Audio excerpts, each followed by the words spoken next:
Hello யூட்டி family, இன்றைக்கி witches ஹோமில் மசாலா பால் பார்க்க போகிறோங்க. தொண்டைக்கு நல்லா எதமாக இருக்க மாதிரி சுக்கு, மிளகு இதெல்லாம் சேர்த்து நம்ம அரைச்சி பொடி பண்ணிவிட்டு மசாலா பால் செய்ய போகிறோம். இன்றைக்கி 400 ml பால் அளவுக்கு நான் மசாலா ரெடி பண்ணிக்க போகிறேங்க. ஒரு 10-12 பாதாம் எடுத்திருக்கேன். ஒரு டீஸ்பூன் அளவுக்கு மிளகு, சுக்கு இந்த அளவுக்கு எடுத்தால் போதும். இதுவே நல்லா காரமாக தான் இருக்கும். நம்ம அளவு பார்த்துட்டு கூட நம்ம சேர்த்துக்கலாம். கடைசியாக கூட மிளகு பொடி பண்ணிவிட்டு சேர்த்துக்கலாம். அதனால் இந்த அளவுக்கு மட்டும் நான் எடுத்திருக்கேன். இப்போ பால் ஒரு 400 mlக்கு எடுத்திருக்கேங்க. இதை இப்போ முதல்ல காய்ச்சிடலாம். இது காய்ச்சாத பால் தான் எடுத்திருக்கேன். ஃபஸ்ட்டு காய்ச்சிட்டு இது ஒரு 100 ml குறையிற அளவு கொஞ்சம் திக் பண்ணி எடுத்துக்க போகிறேங்க. நம்ம கொஞ்சம் நார்மலாக தண்ணி மாதிரியே குடிச்சிக்கலாம் அப்படின்னாக்கா நம்ம பால் காய்ச்சனோடனே ஸ்டவ் ஆஃப் பண்ணிடலாம். நான் இது கொஞ்சம் ஓரளவுக்கு திக் பண்ணி எடுத்துக்க போகிறேன். இப்போ பாலை ஒரு சைடு வச்சுட்டேன்.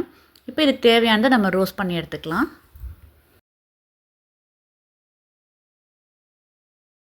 நான் எடுத்து வச்சுருந்த மிளகு, சுக்கு, பாதாம் இது எல்லாத்தையும் நல்லா ட்ரை ரோஸ்ட் பண்ணி எடுத்துக்கிறேன். இதில் வேறு எதுவுமே எண்ணெய் அந்த மாதிரிலாம் எதுவும் சேர்க்கலாங்க.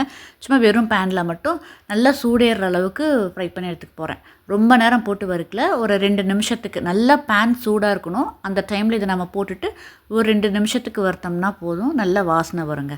அப்போ நம்ம இதை ஆற வச்சு பொடி பண்ணி எடுத்துக்கலாம். இதுக்கு வேறு ஏதாச்சும் பட்டை, லவங்கம் அந்த மாதிரி சேர்க்குறதெல்லாம் ரொம்ப மசாலாவாக இருக்கும், ரொம்ப ஃப்ளேவராக இருக்கும் அப்படின்ட்டு நான் அதெல்லாம் எதுவுமே சேர்க்கல. மிளகு, சுக்கு மெயினாக இது போட்டிருக்கேன். கொஞ்சம் ஃப்ளேவருக்காக நல்லா அரோமாக்காக பாதாம் ஆட் பண்ணியிருக்கேன். இது கூட இதை நல்லா வறுத்து பொடி பண்ணிவிட்டு கொஞ்சமாக மஞ்சள் தூள் சேர்த்துக்க போகிறேங்க. மெயினாக இதை வச்சு தான் இன்றைக்கி நான் மசாலா பால் ரெடி வறுக்கிறதுக்காக சேர்த்த பொருட்கள் எல்லாமே நல்லா சூடாகி வந்துருச்சு. இப்போ நான் ஆற வச்சுருக்கேன். பால் வச்சுருந்தேன் இல்லைங்களா அடுப்பில், இதுவும் பொங்கி வர ஆரம்பிச்சிருச்சு. இப்போ பொங்கினதுக்கு அப்புறம் நான் இதுலேயே இந்த கரண்டியை அப்படியே வச்சுட்டு இன்னும் ஒரு 5லேருந்து ஒரு 10 நிமிஷத்துக்கு சிம்மில் வச்சு வச்சிட போகிறேன். இப்போ இன்னுமே கொஞ்சம் பால் குறைஞ்சி வரும். இப்போ கொஞ்சம் நமக்கு திக்னஸ் கிடைக்கும். அதுக்காக தான் பால் கொதிச்சுட்டு இருக்கும்போது இந்த மாதிரி கரண்டியை வச்சுட்டோன்னு வச்சுக்கோங்களேன், பொங்கி வராது. அதுக்காக தான் இந்த கரண்டி இதில் வச்சுட்டு இன்னும் ஒரு 5 நிமிஷத்துக்கு வச்சுக்க போகிறேன். 5 நிமிஷம் இருந்தாலே போதுங்க. இன்னுமே கொஞ்சம் திக்காய் வந்துடும். 10 நிமிஷம் கூட விட தேவையில்ல. இன்னொரு சைடு நான் வறுத்து வச்சுருந்தேன் பார்த்தீங்களா, மிளகு, சுக்கு, பாதாம் இது எல்லாத்தையும் மிக்சர் ஜாரில் சேர்த்து பொடி பண்ணிக்கலாம். அதுக்கு முன்னாடி இந்த சுக்கை கொஞ்சம் இடிக்கிற கல்லில் போட்டு இடிச்சிட்டு அதுக்கப்புறம் நம்ம மிக்சர் ஜாரில் சேர்க்கும்போது நல்லாவே பொடியாகி வந்துடும். அதனால் ஒரு 2-3 தடவை இடிச்சிட்டு அதுக்கப்புறம் இதெல்லாம் மிக்சர் ஜாரில் சேர்த்து அரைச்சிக்க போகிறேன். அதுவும் அரைக்கும்போது பாதாம் எல்லாத்தையும் ஃபுல்லாக போடலைங்க. ஒரு 4 பாதாம் அந்த மாதிரி எடுத்து வச்சுட்டு தான் நான் அரைச்சிக்க போகிறேன்.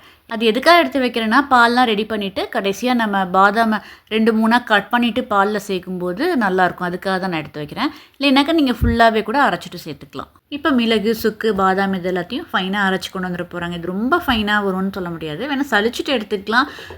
நம்ம ஸ்டோர் பண்ணி வைக்கிற மாதிரி இருந்தால் நிறையா ரெடி பண்ணிவிட்டு நம்ம சளிச்சிட்டு கூட ஸ்டோர் பண்ணி வச்சுக்கலாம். நான் இது இப்போவே எல்லாத்தையும் யூஸ் பண்ணிட்டு போகிறேன். அதனால் இது கூட இன்னும் கொஞ்சம் ஒரு 1/2 ஸ்பூன் அளவுக்கு மஞ்சள் தூளும் சேர்த்து நல்லா கலந்து விட்டுற போகிறேங்க. இப்போ நமக்கு இந்த மசாலா பவுடர் ரெடி ஆகிடுச்சு.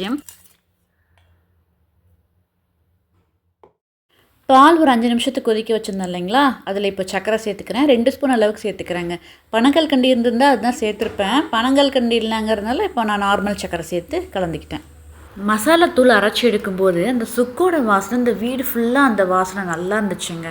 இப்போ ஏலக்காய் கூட சேர்த்து அரைச்சிருக்கலாம். நான் ப்ளெயினாக மிளகு, சுக்கோட ஃப்ளேவர் மட்டும் இருக்கணும் அப்படிங்கிறதுக்காக இன்றைக்கி ஏலக்காய் சேர்த்துக்கலாம். இல்லைன்னா ஏலக்காய் சேர்த்து கூட அரைச்சிக்கலாம். அது இன்னுமே நல்லா தான் இருக்கும். இப்போ நான் அரைச்சி வச்சுருந்த மசாலா தூள்லேருந்து ஒரு 2 ஸ்பூன் அளவுக்கு மட்டும் சேர்த்துக்கிறேங்க. டேஸ்ட் பண்ணிவிட்டு கூட நம்ம மிச்சம் சேர்த்துக்கலாம். இப்போ நம்ம காரமாக இருந்தால் கூட அட்ஜஸ்ட் பண்ணி குடிச்சிக்கலாம். குழந்தைங்க சின்ன பசங்களுக்குலாம் கொடுக்குறோம் அப்படின்னாக்கா அதை டேஸ்ட் பண்ணி பார்த்துட்டு கொடுக்குறது தான் நல்லது. ரொம்ப காரமாகிடுச்சுன்னா அவங்கள குடிக்க வைக்க முடியாது. அதுக்காக தான் சொல்கிறேன். இப்போ இதில் நல்லா கலந்துட்டு மறுபடியும் ஒரு கொதி விட்டு இறக்கிக்கலாங்க. இது கலரே பார்த்திங்கன்னா நல்லா அட்ராக்டிவாக இருந்துச்சு. டேஸ்ட்டும் ரொம்ப நல்லா இருந்துச்சு. சளி பிடிக்கிற மாதிரி இருந்தாலோ இல்லை தொண்டை கரகரன் இருக்குது அப்படிங்கிற மாதிரி இருந்தால் கண்டிப்பாக இந்த மாதிரி பால் ட்ரை பண்ணி பாருங்கள். டேஸ்ட்டும் ரொம்ப நல்லாயிருக்கும். கண்டிப்பாக இது நம்ம சளிக்கெலாம் ரொம்ப நல்லாவே கேட்கும். மசாலா பால் ரெசிபி உங்களுக்கு பிடிச்சிருக்கு அப்படின்னா இந்த வீடியோக்கு அப்படியே ஒரு லைக் பண்ணிவிடுங்க. நம்ம சேனல் புதுசாக பார்க்க வந்திருக்கீங்க அப்படின்னா சப்ஸ்கிரைப் பண்ணுங்கள். இவ்வளோ நேரம் இந்த வீடியோ பொறுமையாக பார்த்தவங்க எல்லாருக்கும் ரொம்ப நன்றிங்க. பாய்.